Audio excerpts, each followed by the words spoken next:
I think the one thing that marketers, I think we forget as marketers is that we are human beings. We're trying to market to other human beings. And the way we connect to that is through some sort of storytelling and shared experience or short that authenticity. So really thinking about that from that perspective and crafting a story, it's not too hard to do. I think the challenge is we get so caught up in the bits and bytes and the programs and how to do this and this where just a simple story, and just really just sitting down and how to craft that and being empathetic, understanding who your buyers and what some of the challenges they have, what keeps them up at night.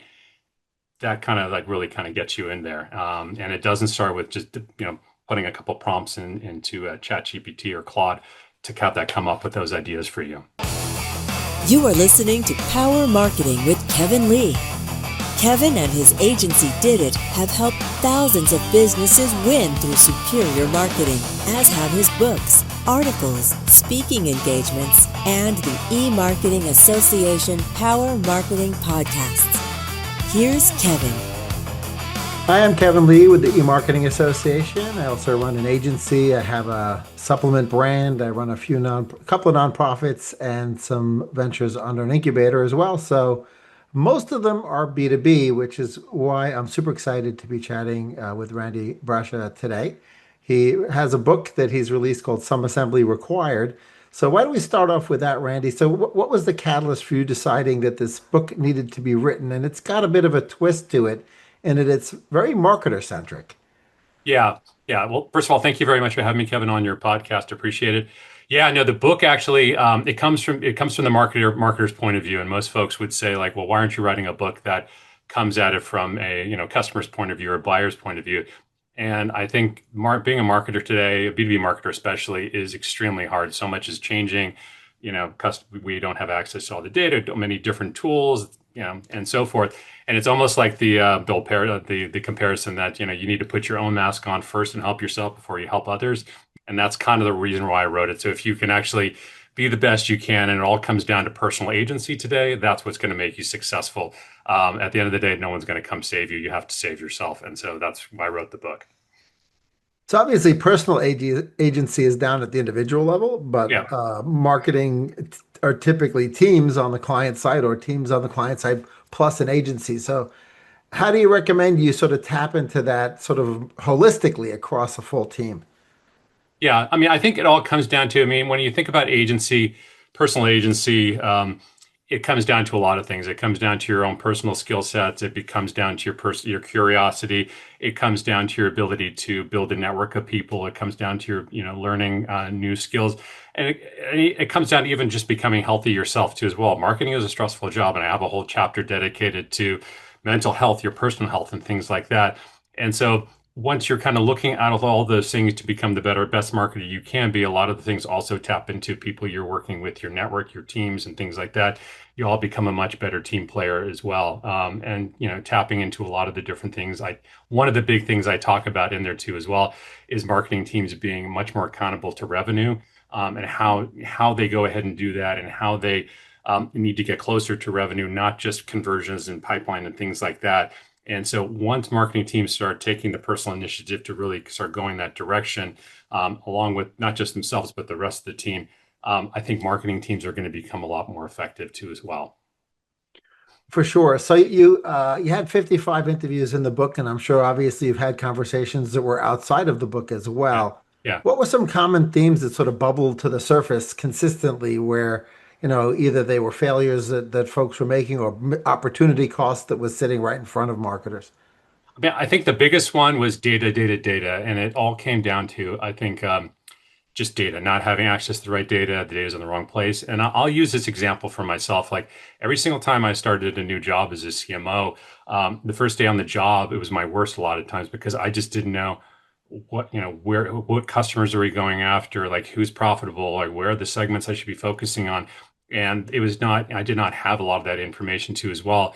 And I got the crap kicked out of me every single time I went into a pipeline call. And so my example in the book, my book starts off with me in the hospital having a kidney stone pass. I didn't know what was happening, and I was delighted that I did not have to go to a pipeline meeting with the executives and get the crap kicked out of me. And that was the genesis for the book too, and saying like, why how messed up is that where I'm happy to be in a hospital bed, hopped up on morphine and not going to a pipeline call and talking to a bunch of executives about this. And that comes down to it. And that was the main thing, the common frustration. And everybody I told to that are fellow CMOs or fellow marketers were like, oh yeah, I get that. I would love, I would be there with you in a second. And so I think not having access to the information, but also too, not being able to maintain that seat at the table, which we all want. We want to be the ability to drive revenue, drive change, things like that, but we're not in a position to be successful. And a lot of the tools I put in the book is like, how can we get closer to revenue? So a lot of those things are how do we get the data? How do we get the insights? How do we make those connections inside the company? And that all, again, comes down to personal agency. But those were some of the common themes that it came down to in the book when I interviewed folks. Yeah, I'm really pleased that you talk about revenue, which again is somewhat atypical for many folks in the marketing realm. Like they use the pre-revenue KPIs as their KPIs, and they don't necessarily always tie things back to revenue. One of the reasons I'm super excited about that is when did it, my agency takes on a B2B or B2C client, we're often trying to impress on everybody that you need the back end business intelligence to know what your very best customer looks like. Because Yeah, we would prefer to go out and buy media that looks more like them and less like your average customer, right? If the absolutely. Yeah. back end data infrastructure is not there and not ready to know what the true ICP looks like, the really, really powerful customer that is disproportionately profitable, right? Then you're sort of making guesses based on leading indicators, which are not necessarily as predictive of the LTV in the case of B2B SaaS, for example, or other B2B. So I'm really pleased that you had that focus for a lot of your conversations. So I'd love to delve in a little bit more into ICP. And do you feel like there can be multiple ICPs, or that you really just need to boil them down to one or a very small number? No, I think you have multiple. I mean, you're going to have multiple segments within your ICP. And I think this is the most overlooked thing in marketing, but the most basic thing in marketing too, as well. And ICPs have always been treated as a kind of a meeting or one offsite, and it's done on a PowerPoint and it's never revisited again. And today, I think especially that ICPs are so dynamic, especially if you're a bigger company, and you have all these different, and especially if you've had a lot of acquisitions too. And a lot of times you have your ICP sitting in different CRMs, things like that, and those are not well defined. And what happens is, and we're seeing it today, and I think that, and a lot of this is built upon like an outdated CRM infrastructure. You build on it a kind of a very loose ICP, and we've seen this over time. We built tools on top of it. We had ABM. We've had some success with it, but still, not built upon a really solid ICP understanding. And now we're seeing these autonomous agents, and my sending out hundreds and hundreds of emails based upon what is to be defined as an ICP, but it's not very well defined. And what my inbox is just full of unsolicited emails that are incorrect. I'm not a prospect, and now we're failing at scale, I like to say. And it all goes back down to, I think we have all the data today to pull in from all these different places, and AI is actually creating this great opportunity for us to create this data layer now to be able to create these dynamic ICPs, revisit them regularly. And I think the key thing here is having all the executives agree upon that regularly. And I write about this in the book, because once you have that and marketing is there to agree upon it, we have a seat at the table. My pipeline meetings became a lot better, and I, wasn't looking for, I was looking for a way out to go to a hospital, but I was in pipeline meetings. I could defend it because we all agreed upon this was the segment we're going after. Here's what we're going to do about it. And if we're not successful about it, then okay, let's all go back to the table and figure out what we need to do, or maybe it's the product. So I think it all comes down to those foundational things, and they change very quickly, and they need to be updated. And I think AI can play a really great part in that now. Yeah, we'll touch a little bit more on that in a second, but I want to drill in a little bit to the help buyers buy framework that you mentioned in the book. Yeah, And given the fact that the larger the sale in dollar value, probably the bigger the committee is that's making the decision, right? yeah, So now you've got your ICP, which is probably defined at the corporate level, then maybe sub-defined at the decision maker, which is a yeah. fictitious person in many organizations because of the committee. So, are there any constructs there within the how buyers buy framework that really help you tune the messaging to the various influences of those committees, right? Because you don't even necessarily know everybody that's on those committees if you're doing marketing into a larger organization. Yeah, I mean, it does come down to your traditional ABM like motions within there, and that's where I think we still always go hit the easy button, in terms of doing the spray and pray. And if you build your ICP, again the accounts you're going after, you've segmented that.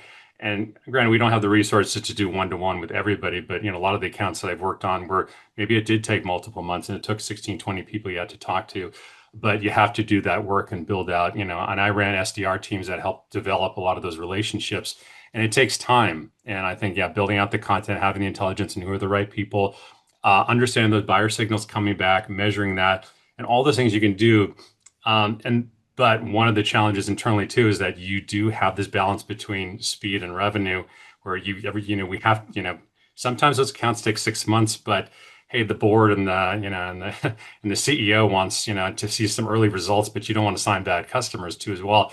So how do you balance those two? And that's a challenge, but you do have to, you got to do the work. I don't think there's any way around it anymore. Spray and pray does not work. And then the last thing I'd say too is that a lot of these decisions are made well before, and this is now well documented too, that buying committees or companies will make their decisions on who they're going to put on the short list months before they actually make those decisions that they're going to be in a buy cycle. So, you need to get in front of those companies, and your brand needs to be known well beforehand.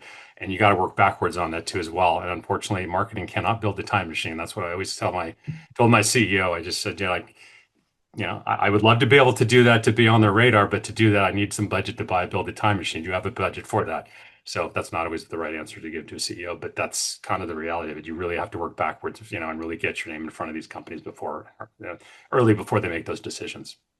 Yeah, for sure. So obviously the old spray and pray was everyone got the same message pretty much. Yeah, And now with AI, I feel like there's the new spray and pray, which is like pump it into the AI and have the AI personalize it. yeah, And then it just ends up being a different form of spray and pray. And I yeah. see too much of that out there. So Yeah. how do you advise people who sort of are under the temptation that, oh yeah, let's just throw it in there and let the robots do the marketing? I mean, it's just the same result, garbage in, garbage out. I mean, it's like I guess the meme we used back in spray and pray in the marketing automation days was, the mistake of dear first name, comma, and we got those.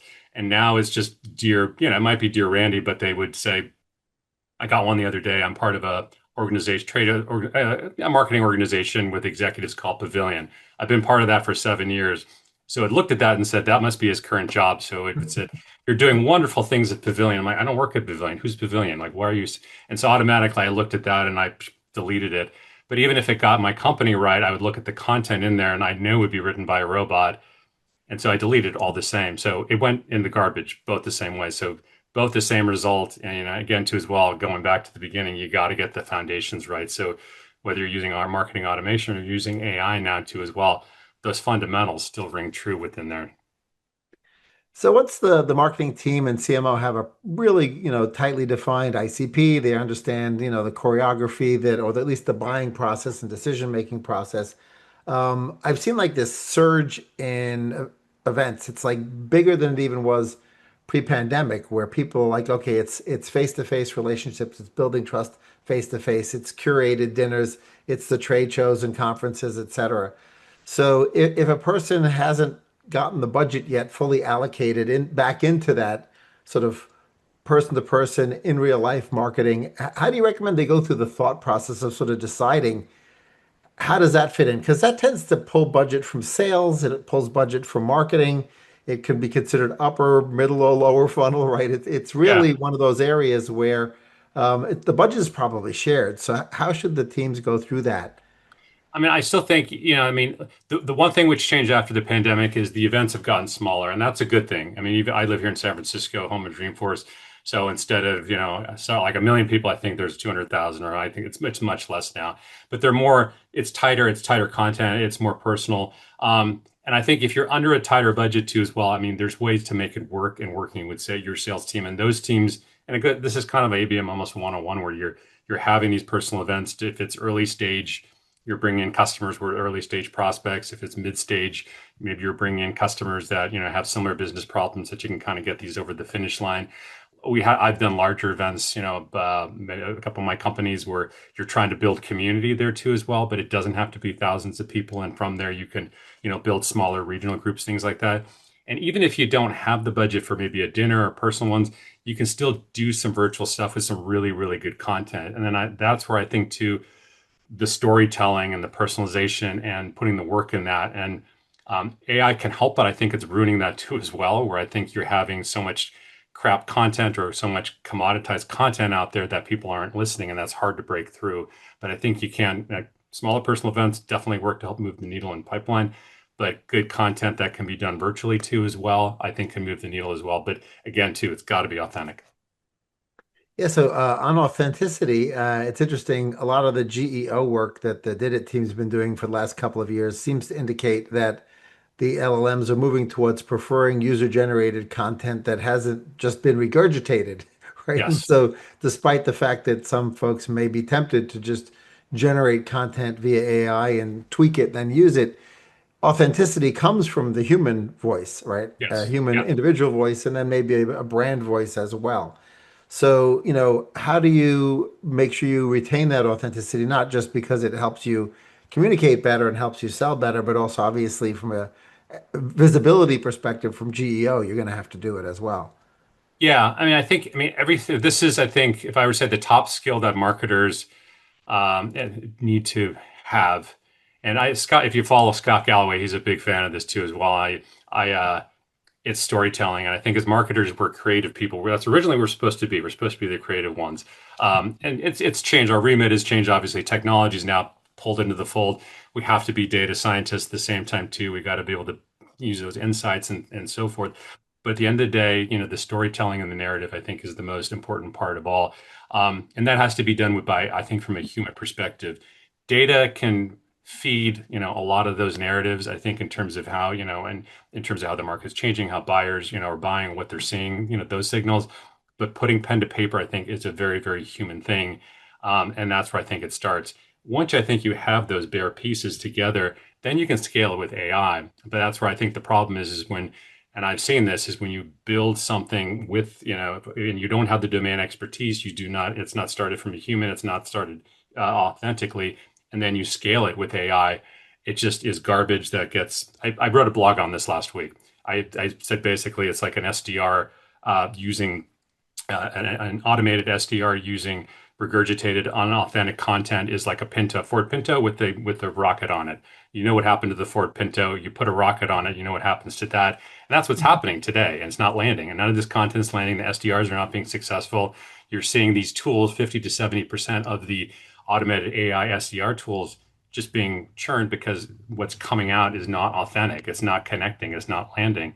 And companies are moving back to having a human doing that. And again, too, that human has got to be able to tell the authentic story too as well. So again, it just starts with the core of human storytelling. So, one of the things I also notice tangential to events is pre and post tend to be ignored, right?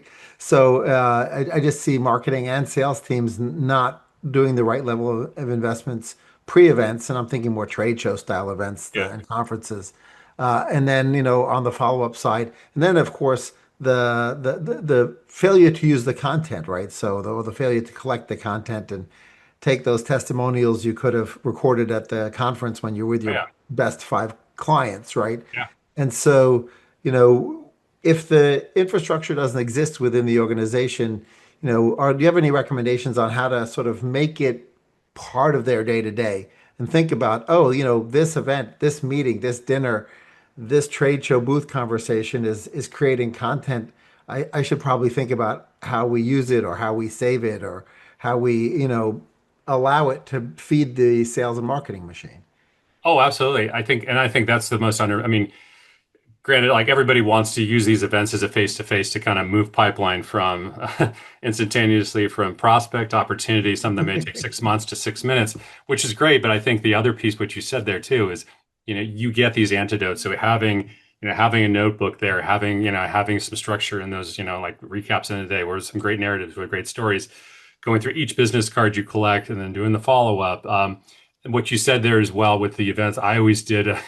we had our customer event, out maybe after maybe our we had our when I was at Signal, we had a Signal Summit, we had a customer event, maybe before or after.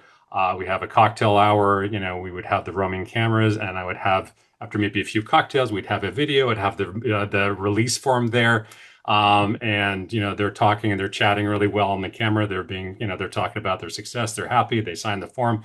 We're good to go. And so all those things together, they're wonderful opportunities. And that's where I think too, that's kind of the unwritten ROI of those events too. We're looking at those events as only, hey, it's just, what we're getting out of it from leads and closed opportunities. But God, there's so much more stuff you can get from those when it's face to face. Yeah, take advantage of those. Like they're expensive sometimes, but there's a much bigger ROI out of there. And I think you hit the nail on the head there. Sure. And let's drill in a little bit more into storytelling because Yeah. a lot of folks wearing the marketing hat at various levels from the CMO on down sort of feel like, oh, well, our industry is boring, right? And so we can't storytell the same way we could if we had something that delivered more sizzle. And so if they are essentially having the writer's block equivalent for all their stories, whether they be video, audio, written, etc., right?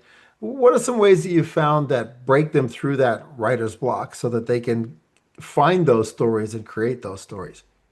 Yeah. I mean, there's always, every story has its arc. You have your villain, you have your hero, and I think if you make it applicable or make it, for example, my last company follows. For example, we were, it was perfect timing in some ways because we had hit COVID and we were selling like a microsite that was personalized. But when COVID hit, we were able to tell that story in a much more personal way because we couldn't have regular events, personal events, things like that. So we were able to tie in a really nice narrative in terms of how, we were competing against all these other personalization tools out there. We were able to apply it in a really nice way in terms of how, the storyline, in terms of how it made it applicable and human to how people were doing their day-to-day jobs today.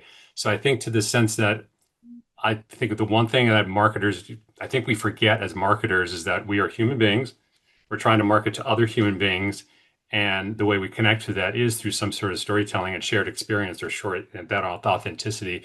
So really thinking about that from that perspective and crafting a story, it's not too hard to do. I think the challenge is we get so caught up in the bits and bytes and, the programs and how to do this and this where, just a simple story, and just really just sitting down and how to craft that and being empathetic, understanding who your buyers and what some of the challenges they have, what keeps them up at night.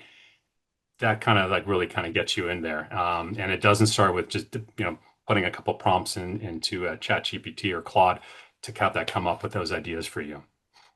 For sure. So, what else didn't we cover today that you think should be on the radar for marketers for the next 6 months to a year? I think let me see. I think a couple things like when you think about there's so many new opportunities with AI out there. So I think marketers asking themselves like, how do I apply this into my into my day to day? And I write about this a lot in the book too as well in terms of your personal agency. Um, AI is going to play a huge role, and I think that but the thing is too. I think one of the things that you hear a lot with companies is that you're looking for efficiency, speed, and accuracy. And I think we're now seeing the efficiency and the speed part of it with some good results, mixed results. But how do you get the accuracy part in there too as well? And so that's where I think AI is going to be playing a big part. And how do you really get that to be accurate, to be hitting the right customers, hitting the right segments, things like that too as well. But I think that's one of the key things. I think and you're starting to see new roles come out to GTM engineers. So I think again, too, going back to the theme of the book, your ability to how you use your personal agency, your personal networks, your ability to stay connected, your ability to learn. That's going to be, I think, the most important thing as we go through this huge. It's going to be a massive transition. What happened 6 months ago is not, the same today, and the conversation you and I might be having in December is going to be much different than the conversation we're having today in June. For sure, yeah, and I love the fact that the one through theme is the humans are still buying from humans, at least in B2B and bigger ticket purchases. Maybe agentic stuff will work its way into some of the buying flows Yeah, that we'll see in the future. But I do still think the bigger the price point, the bigger the investment, and the bigger the downside of making the wrong choice. I yeah. still think that trust and human to human trust is going to be key. So. Any thoughts about how CROs and CMOs can sort of operate more seamlessly, right? They're often not only in separate cubicles, but maybe different buildings or different parts of the building. And you were mentioning how important it is for the marketers to be optimizing around revenue and Yeah. using that as their true north.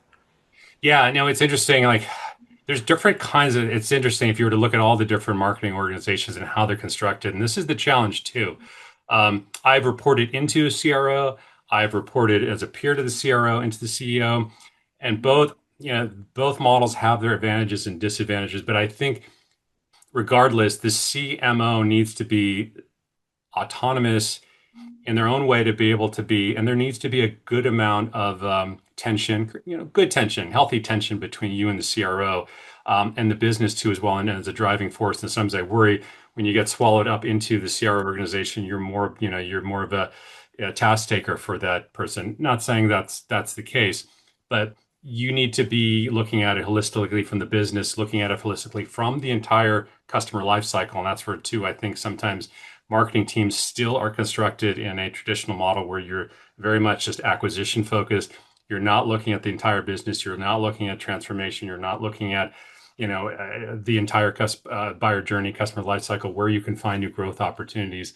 And so I think that combined with the ability to have all the right data, the right information, and push back on and drive the right discussions, and I think if you were to ask a lot of marketing teams, how many marketing teams are actually in the pipeline calls weekly? I've heard a lot like, oh, pipeline calls, no, I don't do that. And so they should absolutely be in those meetings and they should be accountable in those meetings, but they should also be holding the sales team accountable in those meetings as well. And that's where I kind of worry where a lot of these organizations are not set up that way for that healthy debate. I call it like ever watch the UK Parliament I think every Thursday for an hour they have a Prime Minister's hour.